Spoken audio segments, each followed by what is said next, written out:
Salve, salve, meu povo! Tudo bem? Bom, depois que eu lancei as dicas finais para a prova da PGM, recebi várias mensagens no Instagram pedindo que eu fizesse também uma sequência de dicas para a prova do TJ, da Magistratura do Rio de Janeiro. Só que dessa vez eu não vou fazer de uma vez, não. Eu vou fazer dicas diárias. A partir de hoje, a gente vai ter dicas para a prova da magistratura para juiz do Estado do Rio de Janeiro. E aí, gente, eu acho que dessa forma fica mais fácil de você dar uma olhada, revisar o assunto de um dia para o outro, porque afinal de contas o que a gente quer aqui é a sua aprovação. Bom, primeiro você tem que lembrar que a prova da magistratura é uma prova letra de lei. A primeira fase é letra de lei. Não se esqueça disso.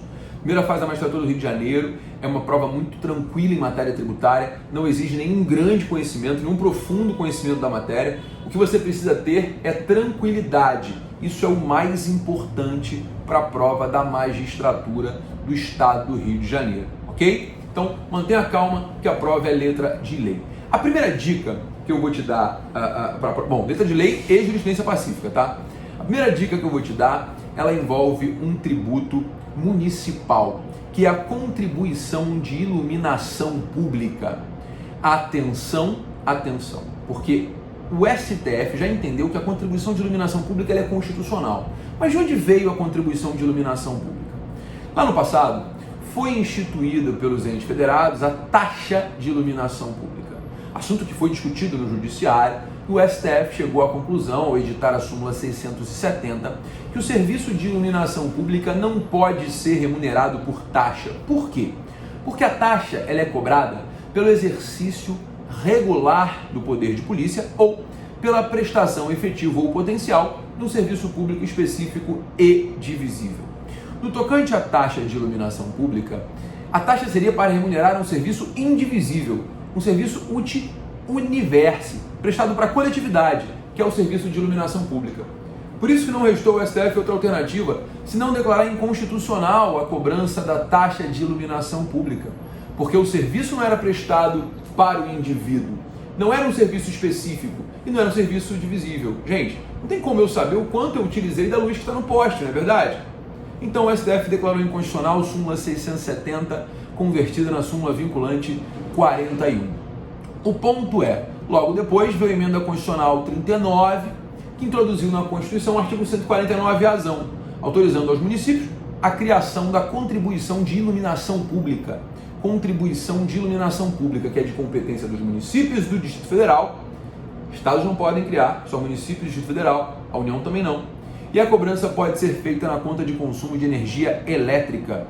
A cobrança pode ser feita na conta de consumo de energia elétrica. Não se esqueça disso, ok? Questão fácil, só dá uma lidinha. Não tem como errar, questão fácil, ok? Vamos dar um pulinho lá no CTN para dar dica de número 2, serão 2 dicas por dia, tá? A dica de número 2, a gente vai lá para o Código Tributário Nacional para falar da interpretação da lei tributária. 2 artigos na dica de número 2, artigo 108 e artigo 111 do CTN. O artigo 108 fala da existência de lacuna. Caso exista lacuna em matéria tributária, deverá ser aplicado o artigo 108 do Código Tributário Nacional. Caso haja lacuna, deverá ser aplicado o artigo 108 do Código Tributário Nacional, ou seja, deverá ser integrada a norma tributária, sendo aplicado primeiro a analogia, depois os princípios gerais de direito tributário, depois os princípios gerais de direito público e então a equidade. A ordem é fundamental. Caso caia na sua prova, lembre-se da ordem. No caso de ausência de norma, de lacuna, o fisco vai integrar, o juízo, você que vai ser juiz, vai integrar por meio de analogia, princípios gerais de direito tributário, princípios gerais de direito público e então equidade. Tem que ser seguida essa sequência, mas lembre-se, um tributo não pode ser criado com base em analogia. Parágrafo 1º do artigo 108. O tributo só pode ser criado por lei. Da mesma forma, diz o parágrafo 2º, o contribuinte não pode deixar de pagar o tributo com base em equidade. O contribuinte não pode ser dispensado de pagar o tributo com base em equidade. Mas no parágrafo 2º, faça agora uma remissão para o artigo 172, inciso 4 do CTN. 172, inciso 4 do CTN, para lembrar que o indivíduo não pode ser dispensado de pagar o tributo com base em equidade, mas ele poderá ser perdoado com base em equidade. Ele poderá ser perdoado com base em equidade. E isso você não pode esquecer. O indivíduo poderá ser perdoado com base em equidade, ok? Fácil, molezinha, não há dúvidas, legal. Cuidado, isso é questão de prova, letra de lei. E para fechar a primeira parte da nossa revisão, artigo 111 do CTN. O artigo 111 traz a interpretação literal, é aquela que não cabe ao intérprete qualquer margem de discricionariedade, ou seja, é a lei como ela é.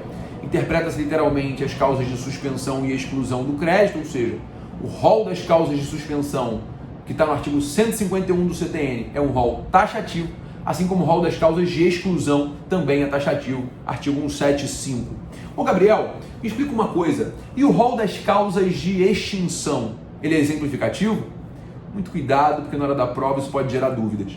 O rol das causas de extinção também é taxativo, não pelo 111, inciso 1, mas pelo 141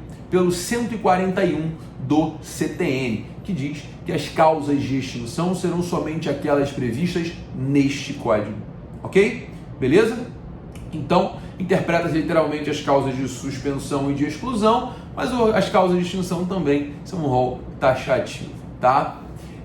Interpreta-se literalmente a outorga de isenção. A isenção só pode ser concedida por lei, tem que estar prevista em lei, e a isenção será interpretada sempre literalmente, não cabendo ao intérprete qualquer margem de discricionariedade, inclusive é essa a jurisprudência dos nossos tribunais superiores, tá? Por fim, interpreta-se literalmente a dispensa no cumprimento das obrigações acessórias,